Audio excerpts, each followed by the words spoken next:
Olá, seja muito bem-vindo ao 33º Congresso da ABS, aqui no podcast Todos pelo Saneamento, cobrindo os grandes debates do setor no Brasil. Neste episódio, vamos receber o professor Luilton Agostinho, da Universidade NHL Stenden, da Holanda. Bem-vindo, professor. Muito obrigada por estar aqui. Obrigado, Duda. Boa tarde. Obrigado pelo convite também e a oportunidade de discutir um pouquinho sobre saneamento com você. Obrigada.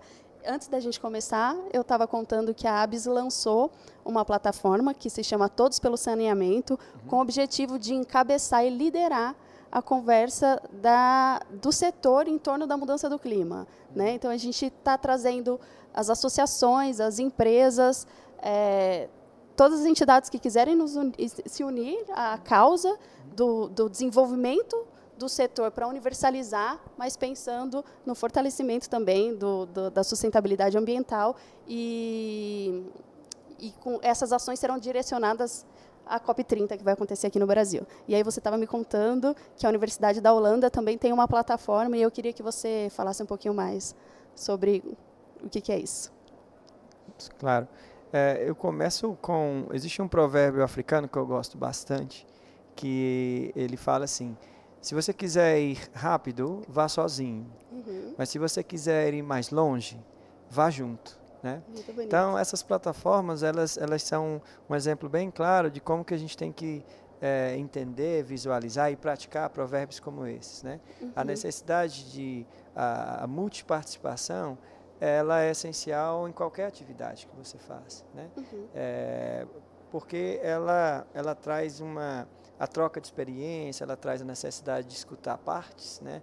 Ela traz a necessidade intrínseca de um processo democrático e um processo comumente definido. E a plataforma Todos pelo Saneamento, ela é uma proposta muito interessante para reunir essas vozes do saneamento nacional. Muito bacana. E ainda mais bacana, ela traz o desafio de um saneamento que volta... vamos dizer também com um provérbio meu americano, né? Volta os narizes, né? Volta as direções e os direcionamentos para as questões lançadas pela COP e pela mudança climática, que é um aspecto não somente importantíssimo para todos nós como sociedade, como planeta, mas para todos nós como técnicos de saneamento, né? Qual é o paralelo que a gente poderia montar entre a plataforma Todos pelo Saneamento e o que a gente já tem também, digamos assim, com a bandeira mais holandesa, né? No Water Campus. O Water Campus ele é uma iniciativa que ele surge há 25 anos aproximadamente e ele ele é uma estrutura que se propõe a acelerar inovações dentro do saneamento. É importante também esclarecer que o saneamento ele é um guarda-chuva muito amplo, né? Ele tem ali os resíduos sólidos, ele tem a qualidade do ar, a poluição e qualidade do ar, e tem a questão mais relacionada à água e o tratamento dos efluentes. No Water Campus, a gente está nessa terceira coluna, né? Então, nós nos estruturamos numa plataforma também multiparticipativa, e aí está o principal paralelo, onde reunimos poder público, iniciativa privada, empresas, academia e estruturas sociais, né, e associações sociais, na busca de acelerar o processo de desenvolvimento tecnológico, o que, em termos simples, seria nós queremos colocar essas inovações, essas soluções, de maneira mais rápida no mercado, né? A gente estava conversando há pouco e a questão intrínseca da inovação, ela é muito abordada na questão do sucesso, né? A média mundial do sucesso da inovação é 12%. Cada 100 novas ideias que surgem, somente 12 se concretizam e viram empresas eventualmente. Então, é uma taxa baixa e se foca muito nesse aumento do percentual de sucesso. No Water Campus, a gente nos coloca ainda um desafio maior, que é vamos aumentar a taxa e vamos acelerar essa aplicação. E essa urgência se dá por qual motivo? Bom, a urgência ela é uma necessidade do saneamento, porque o saneamento ele trata com questões de qualidade de vida, de vulnerabilidade, né? Ele trata com condições climáticas, como a gente mencionou, com condições de segurança, né? Combate às secas, prevenção a enchentes. Naturalmente, todas essas questões, elas não são questões que devem ser estacionadas ou devem ser maturadas por anos. Elas são condições, são demandas que exigem celeridade, né? A gente fala também, olha, por trás das nossas metas de universalização, olha, vamos subir aí o nosso percentual de água distribuída para quase 100%, tem uma questão intrínseca de comunidades que não têm água, né? Comunidades que não têm água para necessidades básicas, né? E isso não é uma resposta que se deveria ou poderia estruturar para 10 anos, é uma resposta que nós precisamos para um futuro muito próximo e muito rápido. E falando de inovação, com base na sua experiência internacional, o que o Brasil pode aproveitar de tecnologia em se tratando de água? Bom, muito, assim, uma das características que o Brasil tem, que nos coloca aí como uma caixa de oportunidades, mas também digamos assim, um local de desafios, são as nossas condições continentais, né? As nossas proporções continentais, um país enorme. Então, você vê que essas proporções trazem desafios muito díspares dentro do saneamento. Enquanto que você pensa, vamos pensar na região Nordeste, que a gente tem um semiárido nordestino, cearense, onde existem questões de como que a gente pode pensar em alternativas mais sustentáveis para a entrega de água com os carros-pipa, né? Que é uma questão básica do semiárido, como que podemos ser mais sustentáveis nessa entrega e nessa segurança hídrica do semiárido. A gente tem questões no Sudeste e no Sul mais voltadas a como que a gente pode transformar essa carga orgânica que está entrando no meu esgoto em um produto de valor, né? A estação já existe, a água já está lá e a gente já está um passo ali mais adiante na questão que a gente coloca do saneamento, que é a questão de reaproveitamento de nutrientes. O meu amigo Gustavo da Sanepar tem uma frase muito interessante que ele fala: vamos transformar esse subproduto num superproduto, né? Ele fala bastante isso. Então você vê que são realidades tão diferentes, né? E são realidades que o país, por suas dimensões, me repito, traz. Então, a inovação,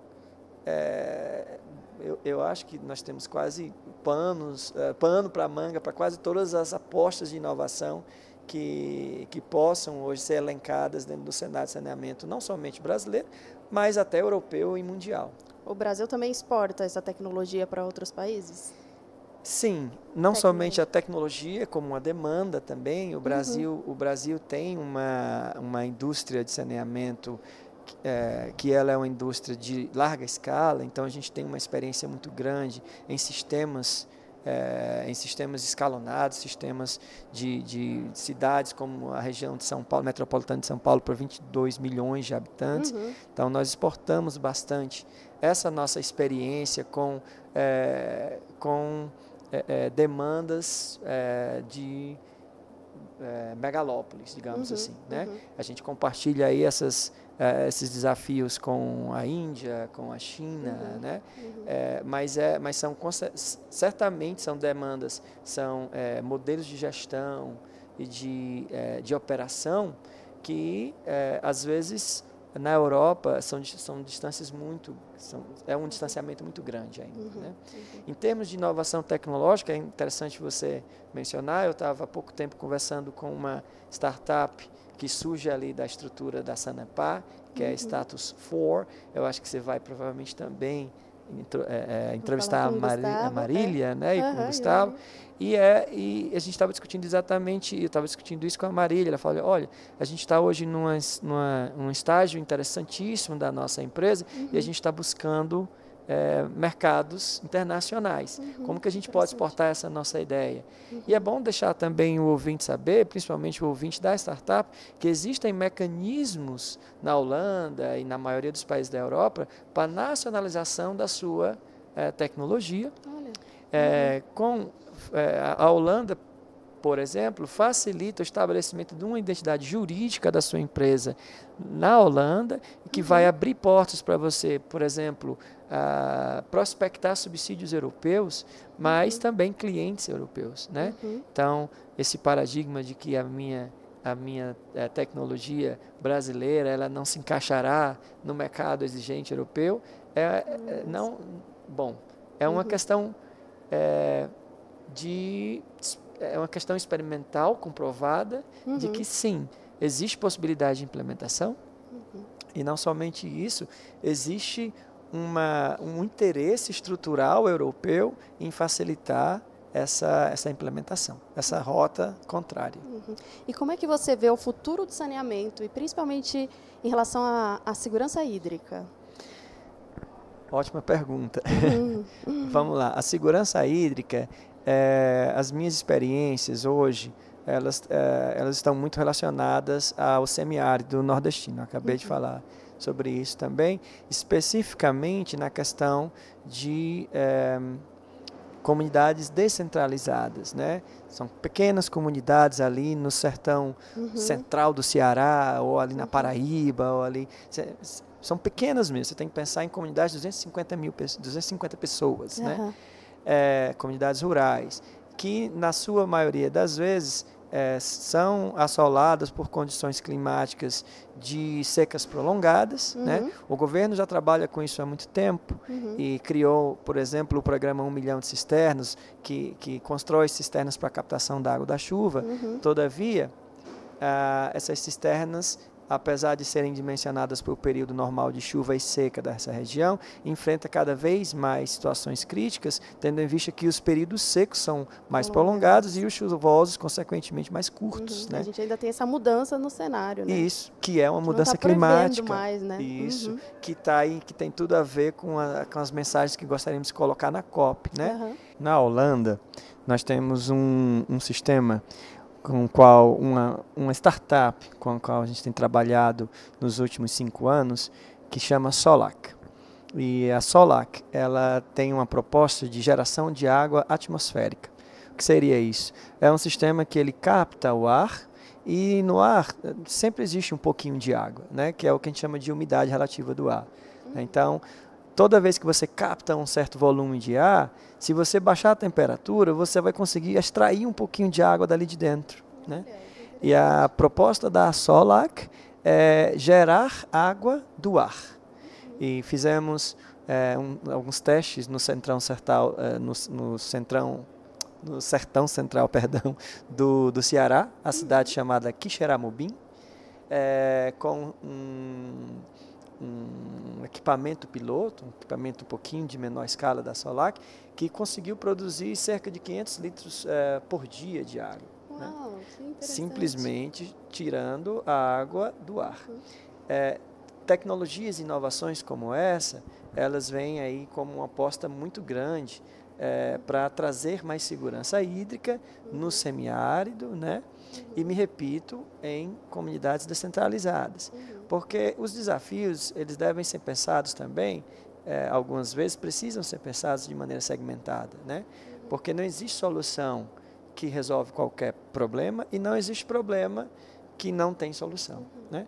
Então, mas a gente precisa encaixar as demandas com as soluções para que a gente possa ter uma maior eficiência e uma maior durabilidade daquela inovação aplicada. No caso da Solac, comunidades descentralizadas, mas o Ceará trabalha com transposições, o Ceará trabalha com... Agora a cidade de Fortaleza está construindo uma planta de salinização para aumentar... Verdade, muito legal. Ontem eu conversei com o presidente da ESB, que é o presidente da CAGES. Isso, o Neuri. O Neuri, que está aí tocando esse projeto de dessal, né? Muito interessante. Interessantíssimo, e a CAGES ela traz esse compromisso com a segurança hídrica, mas também traz uma bandeira de inovação enorme, porque os sistemas de osmose reversa, sistemas de dessalinização, na escala que a CAGES está implantando, são pioneiros também, é um sistema pioneiro no país, que certamente abrirá espaço e abrirá aí, portas para que outros municípios e outras concessionárias pensem na possibilidade de utilizar a água do mar como fonte para a população, né? Então, é desbravador, é pioneiro e é essencial o projeto Dessal da CAGES. Muito legal. Agradeço muito, professora, a sua participação aqui no podcast. Muito valioso o conhecimento. E aí eu espero que a gente fique aí em contato para ter cada vez mais trocas para a evolução aí de todo o setor. Obrigada, viu? Prazer. Foi um prazer, Duda. Muito obrigado pelo convite. Agradeço, Duda, também. Agradeço a você pela entrevista e a oportunidade. Agradeço à ABS pela estruturação não somente da feira, como também da plataforma Todos pelo Saneamento, que está trazendo aí essa voz do saneamento a todos os brasileiros. Muito obrigado. Obrigada.